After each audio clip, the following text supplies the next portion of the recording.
창세기 42장 17절부터 마지막 38절 말씀까지. 옛날에 제가 신학교를 다닐 때 우리 교수님 한 분이 구약학을 전공하신 분인데 그분이 아주 흥미로운 책을 한 권 썼어요. 성경 속에 있는 수신학. 숫자가 있잖아요. 그 숫자를 가지고 성경에서 이 숫자가 어떤 용도로 쓰이고 어떤 의미가 있는가 그걸 연구해서 책을 만드셨는데 그 책을 이렇게 보면서 이 성경 속의 숫자가 참 많은 뜻을 갖고 있구나 하는 걸 배웠어요. 자, 오늘도 숫자 얘기를 좀 시작을 할 텐데요. 요셉이 형들이 자기를 찾아왔다고요. 찾아왔는데 형, 나 요셉이요 이렇게 밝히지를 않죠. 요셉은 애굽말을 쓰고 형들은 그들 이스라엘의 언어를 사용하고 있고 또 그 사이에 통역을 세우고, 그리고 요셉은 거의 왕에 가까운 그런 지위에 있기 때문에 높은 보좌에 앉아 있었어요. 요셉의 형들이 아버지에게 와서 겪었던 일들을 얘기할 때 그 요셉을 뭐라고 지칭하냐면 그 땅의 주인이라고 얘기를 해요. 주인이라는 게 왕이죠. 왕의 권세를 갖고 있는 그런 자였다고요. 그러니까 감히 고개를 들어서 눈을 마주칠 수 있지를 못해요. 옛날에는 왕이 지나갈 때 백성들이 눈을 마주쳤다간 죽잖아요. 이 시대는 바로 그런 문화가 있었던 시대라고 생각하시면 돼요. 그리고 그 요셉의 말 한마디에 사람이 죽기도 하고 살기도 하고 이런 권세를 가지고 있기 때문에 그가 자기들의 동생인 요셉이었다고는 꿈에도 생각을 못한 거예요. 요셉도 참 짓궂어요. 형들 나요 그러면 되는데 안 그렇다고요. 이게 참 지혜로운 거죠. 형들을 이제 알아보는 거예요.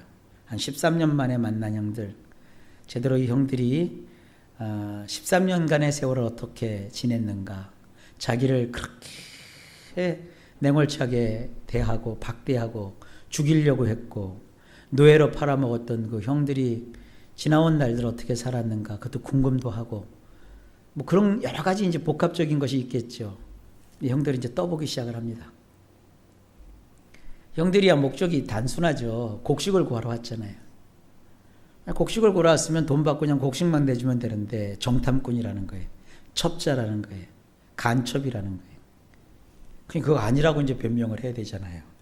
그러면서 이제 형들이 이런저런 얘기를 해요. 사람이라는 게 그렇습니다. 궁지에 몰리면 할 얘기 안 할 얘기 다 하잖아요. 오늘이 형들이 요셉을 지기들이 정말 형제의 애를 버린 거죠. 형제 안에는 서로 우애해야 되잖아요. 근데 이 요셉이 아버지께 편애를 받고 또 똑똑하다는 이유로 요셉을 궁지에 몰아놓고, 궁지에 사람이 몰리면 없던 얘기도 하고 있던 얘기도 하고 막 그런단 말이에요. 이걸 요셉이 없던 일처럼 그렇게 하는 게 아니거든요. 요셉은 이 진상을 명백하게 짚고 넘어가는 거예요. 이게 사실 지혜죠.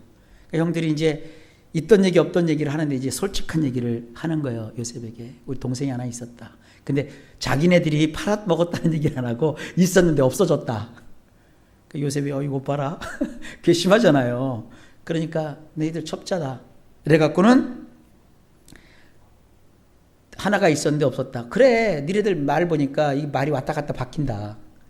막내가 있다고? 그 동생 데리고 와. 그럼 내가 너희들이 첩자가 아닌 것을 내가 이해하겠다. 이러면서 17절에 보면 다 함께 3일을 가둬버려요. 이 성경에 보면 3일이라는 숫자가 꽤 많이 나와요. 성경에 3이라는 숫자와 4라는 숫자가 나오는데 우리 교수님이 썼던 그 책에 보면 4라는 숫자는 주로 고난, 역경, 이럴 때 4자라는 숫자가 많이 나와요. 우리는 이 4라는 숫자만 생각하는데 되게 4가 들어가는 것이 4, 그 다음에 14, 그리고 40, 400, 4000, 이게 같은 의미예요. 다. 이 히브리어 글자를 보면 똑같은 글자예요. 그래서 왜 요한계시록 볼 때 14만 4천 명 이런 거 나오잖아요.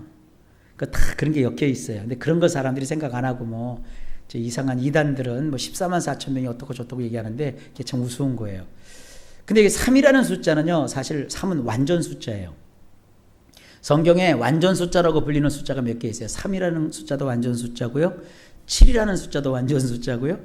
10이라는 숫자도 완전 숫자고요. 12라고 하는 것도 완전 숫자예요. 완전 숫자가 꽤 많아요. 그 중에서 이 3이라는 숫자는요, 이건 소위 말하는 신의 숫자예요. 하나님의 숫자예요. 구약의 그 개념이 그래요. 예수님도 무덤에 3일 있다가 부활하셨고요. 그리고 여러 그 구약의 본문에 보면 3이라는 숫자가 나오면 이건 거의 다가 긍정적인 의미로 쓰여요. 그러니까 오늘 여기 3일을 가뒀다는 것은 뭔가가 완성되고 뭔가가 긍정적인 의미가 있는 거예요. 근데 3이라는 숫자가 긍정적인 의미는 있다고 해도 감옥에 갇힌 사람은 3이라는 게 긍정적인 의미는 아니죠. 우리나라 사람들도 3이라는 숫자가 굉장히 익숙해요. 뭘 가위바위보 해도 몇 번 해요? 3번도 부족해서 우리는 3세번이라고 그러잖아요. 난 어렸을 때 그게 막 헷갈렸어요. 아니 3번 가위바위보 3번 하면 되는데 3세번이래. 뭐요 도대체? 그러니까 3번인데 3은 셋이다 이래갖고 강조하고 있어요. 뭐 저 가이간 3자라는 것도 우린 굉장히 좋은 의미로 써요. 뭐 해도 3번은 해야 된다는 거예요. 뭐 씨름을 해도 3판 하잖아요. 뭘 해도 3판을 해요. 인생도 3번을 해야 된다고 그러고, 뭐 우리나라 사람들은 평생 돈 벌 수 있는 기회가 3번 있다고 그러고, 그건 3번만 있다는 게 아니에요. 돈 벌 기회가 3번만 있으면 우리 다 가난하게 살아야죠. 돈 벌 기회는 계속 생기는 거예요. 한 12번도 더 되고 수천 번도 더 돼요. 하여간 주님 앞에서 주시는 대로 다 받아 누리실 수 있기를 축복합니다. 어쨌든 이 3이라는 숫자가 우리도 친숙하듯이 여기도 3이라는 숫자가 나와요. 그래서 성경에서 이 3이라는 숫자가 나오면 이걸 너무 부정적으로 보지 마세요. 요나도 물고기 뱃속에 들어갔다 나왔고, 이 3이라는 숫자가 어떤 긍정적인 것을 암시하고 있어요. 그래서 형들을 3일 동안 감옥에 가뒀다는 것은 미워서 싫어서 이런 것이 아니라 형들에게 있어서는 이제 뭔가 희망적인 것이 보이는 거예요. 그러니까 형들을 감옥에 가둬놓으니까 궁지에 몰린 거죠. 궁지에 몰렸을 때 사람이 그 안에 있는 그 진심이 드러나는 거예요. 자, 보세요.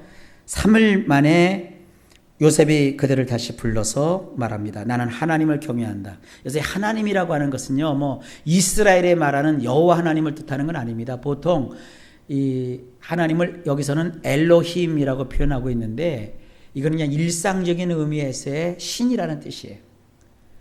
그러니까 애굽에서 요셉이 우리가 생각하듯 여호와 하나님을 경외하는 신앙을 가졌다, 이렇게 본문에서 얘기하면 안 되고요. 형들의 입장에서 보면은 이 애굽에도 신을 믿고 있는데 요셉이 나는 신을 경외하는 자다.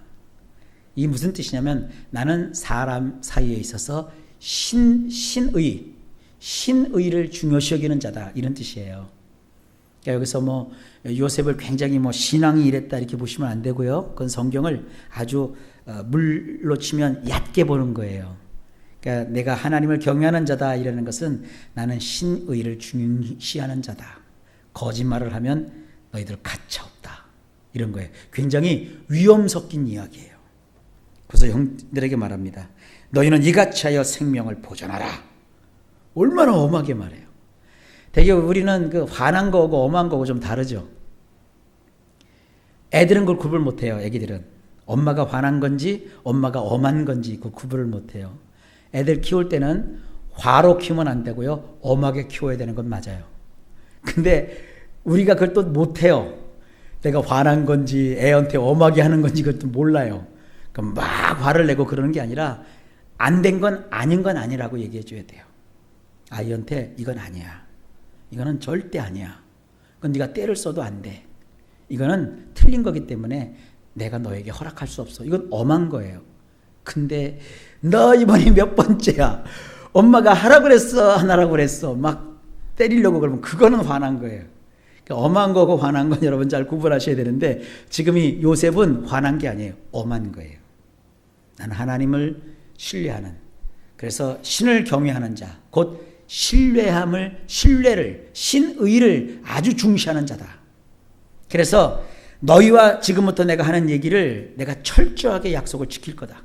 그러니까 너희도 나와 약조해서 이것대로 해야 된다. 그러지 않으면 내가 가차없이 너희를 대할 것이다. 이렇게 엄하게 한 거예요. 19절 보십시오. 너희가 확실한 자들이면 너희 형제 중 한 사람만 옥에 갇히게 하고 너희는 곡식을 가지고 가서 너희 집안에 굶주림을 구하라. 요건 참 요셉 멋져요. 그죠? 아버지 또 자기 동생 베냐민이 있잖아요. 굶기면 안 되니까 얼른 가서 빨리 굶주림에서 구하라. 그리고 너희 막내 아우를, 베냐민 자기 진짜 친동생이잖아요. 베냐민을 데려와라. 그러면 너희 말이 진실되고 너희가 죽지 아니하리라.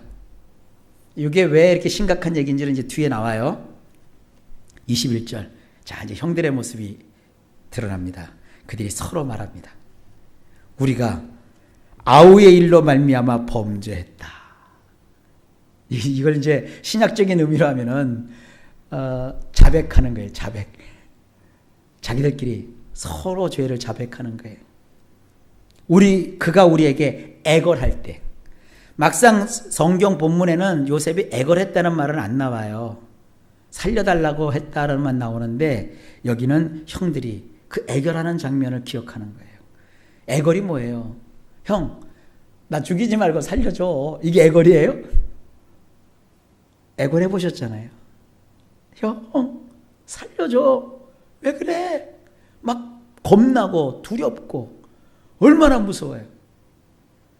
이번에 또 큰 사건이 있었죠. 저기 어느 지방에서 세상에 친구 딸을 그렇게 해요.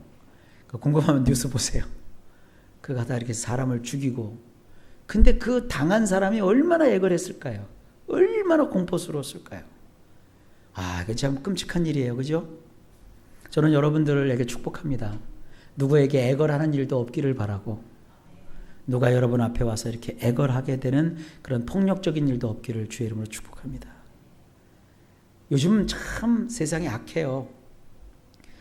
인터넷 뉴스를 주로 보는데 옛날 신문 뉴스로 볼 때는 그냥 신문에 없으면 모르는데 요즘 인터넷 뉴스는 본 사람들대로 이렇게 많이 본 뉴스가 앞으로 뜨잖아요. 어떤 또 경찰관이 전화를 받았어요. 여기 모텔인데요. 짜장면 2그릇만 갖다 주세요. 그런 거요. 여러분이 경찰관이면 뭐라고 할 거예요? 미쳤나?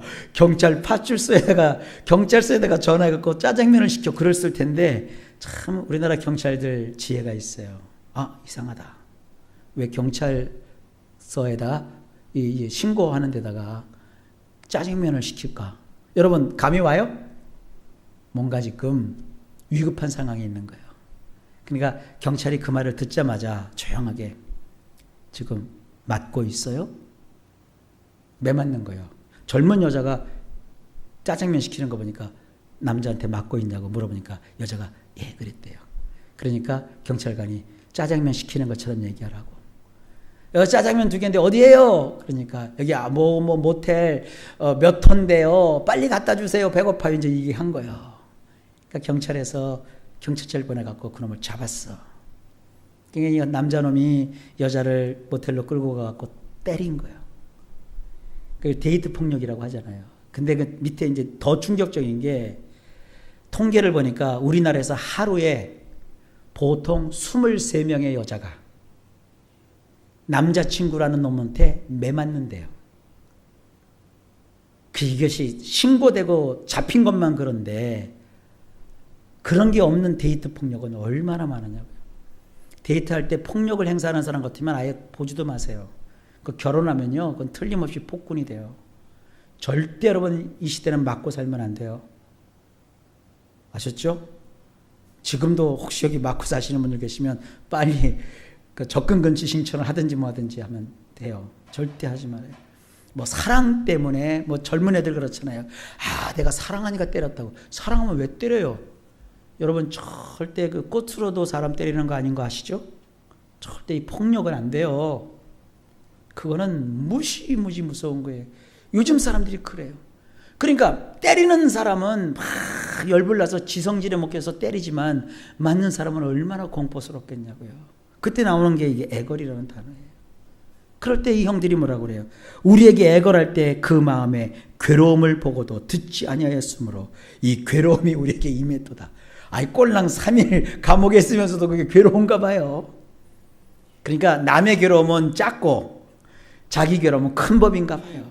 그러니까 형들이 그런 일을 한 걸 요셉이 감옥에 가두는 3일 동안의 기간 동안 형들이 다 드러나잖아요. 그러면서 이제 루벤이 장남이에요. 루벤이 얘기를 합니다. 그들에게 대답하여 이르되 22절 너희에게 그 아이에 대하여 죄를 짓지 말라고 하지 아니하였더냐. 그래도 너희가 듣지 아니하였느니라. 그러므로 그의 핏값을 치르게 되었도다. 그러니까 자기들끼리 이거 뭐예요? 후회하는 거예요. 고백하고 후회하는 거예요. 성경은 참 멋있어요. 23절 그들 사이에 통역을 세웠으므로 그들은 요셉이 듣는 줄을 알지 못하였더라. 그 형들의 이야기를 들을 때 요셉의 마음이 어땠을까요? 정신분석학 책을 이렇게 읽어보고 또 그 정신분석에 대한 여러 그 자료를 이렇게 공부해 보면 인간이 정신적인 충격을 받거나 그래서 정신병에 걸리고 또 심적인 고통을 겪었을 때 가장 좋은 치료법이 뭐냐? 고통을 당하는 그 순간으로 돌아가서 그 고통당하는 순간을 재현하는 거래요. 그래서 고통을 줬던 자, 고통을 받게 됐던 원인, 그것을 드러내서 거기서 치료하면 10년이 되건 20년이 되건 30년이 지나서 그 받았던 트라우마라고 그러죠. 그걸로 해서 괴로웠던 순간이 고쳐진대요. 그게 이제 정신분석학이라든지 그 정신병리학에 나오는 교과서적인 얘기예요. 오늘 여기가 나오는 거잖아요. 13년 전에. 요셉은 사실 지금 남부럽지 않은 사람이에요. 다 가진 사람이에요. 근데 그의 인생의 가장 결정적인 아픔이 뭐예요? 형들에게 버림받고 형들에게 살려달라고 애걸복걸했던 그 순간이잖아요. 근데 그 순간을 요셉이 막 역추적한 게 아니라 형들이 자발적으로 그 순간을 얘기하면서 사실 요셉을 미워했던 게 아니야. 요셉을 막 그냥 죽이려고만 했던 게 아니야. 루벤이 그 시절을 얘기하잖아요. 야, 내가 니네들한테 요셉 건드리지 말라 그랬잖아. 여러분, 요셉이 그 얘기 들었을 때 마음이 어땠을까요? 루벤 형이 있었구나. 그 형들이 몽창 10명의 형들이 달라붙어서 나를 잡아 죽이려고 했던 게 아니구나. 루벤이 그렇게 말렸었구나. 요셉의 마음속에 좀 그런 게 있지 않을까요? 그리고 그때 형들이 다 후회하잖아요. 그때 동생이 막 애걸복걸하고 막 괴로웠어. 요셉이 형들이 그때 내가 괴로운 걸 이해했구나. 내가 괴롭다는 것을 알고 있었구나. 가로 열고 그랬으면서도 그랬어. 이치 가로 딱 닫고 그랬을지라도 그 순간이 자기 속에 재현이 되잖아요. 형들이 그걸 막 후회하잖아요. 그러면서 그걸 뭐라고 해요? 죄값, 그 피값, 이걸 우리가 지금 받고 있구나. 13년의 세월 속에 요셉은 계속 승승장구했어요. 물론 감옥에 있었지만 감옥에서도 하나님의 은혜가 그에게 있었고 물론 죄인의 몸이었지만 늘 하나님과 동행하는 그런 삶을 살았어요. 여러분 그게 행복이잖아요. 근데 형들은 13년 내내 뭐가 있어요? 잔차 가다가도 우울해. 그때 동생 살려줬어야 되는데. 조금만 무슨 일만 있어도 그 피값 그거 있을 거 아닙니까? 그러니까 죄를 짓 놈은 이게 그래요. 늘 마음속에 양심의 가책이라는 게 있어요. 사람 죽이고 이 교도소, 특히 이 대전교도소에는요 사형범들이 있어요. 그 사람들이 이렇게 접견하는 사람들 말 들어보면 그 사람들이 이렇게 편치를 못하대요. 여러분 솔직히 뭐 이렇게 닭 잡는 건 좀 그렇지만 개 같은 거 하나 잡아도요 그 개 잡는 거 참 끔찍하잖아요. 이렇게 뭐 이렇게 도살하고 이런 것도요 굉장히 힘들대요. 그 사람들 마음이 생명을 죽인다는 게. 근데 사람을 죽였다는데 그게 편히 잠이 오겠어요? 그러니까 이런 그 형들의 그 마음의 양심의 가책이 13년간 계속된 거예요. 요셉은 13년 만에 만난 형들에게서 그걸 보고 치료를 받는 거예요. 만약에 요셉이 형한테 밝히고 형들 13년 전에 왜 그랬어? 이랬어 봐요. 치료가 안 돼요. 형들과 대화가 안 되는 줄 알고 형들이 스스로 자기들이 자성하고 자숙하고 돌이키잖아요. 그런 다음에 이제 뒷얘기가 시작돼요. 24절만 하고 마칠게요. 요셉이 그들을 떠나가서 울고 다시 돌아왔대요. 울었대요. 이 눈물은 굉장히 값진 치료의 눈물입니다. 나는 여러분들의 인생 속에 이런 눈물 있기를 축복해요. 아픔이 풀어지고 고통이 풀어지고. 여러분하고 저하고 뭐 삶을 그렇게 많이 나누지는 않았잖아요. 혹시 여러분들 인생 속에 어느 한 시점에서 아주 격심하게 아팠던 일, 누군가에게 당했던 일, 고통스러웠던 일, 그래서 지금도 그것만 생각하면 막 자다가도 펄떡펄떡 깨는 일이 있다고 하면 하나님이 좀 여러분을 만져주셔서 기회를 주셔서 그것이 풀어질 수 있는 그런 축복이 있기를 바랍니다. 여러분, 우리는 회복도 해야 돼요. 치료도 해야 돼요. 그래서 이 요셉도 이렇게 하나님이 치료해 주셔서 위대한 인물로 만들어 주시잖아요. 모든 걸 가졌어도 사람에겐 이런 한두 가지의 아픔이 있습니다. 이런 아픔도 치료하시는 하나님인 것을 바라보시고 꼭 승리하시기를 예수님의 이름으로 축원합니다.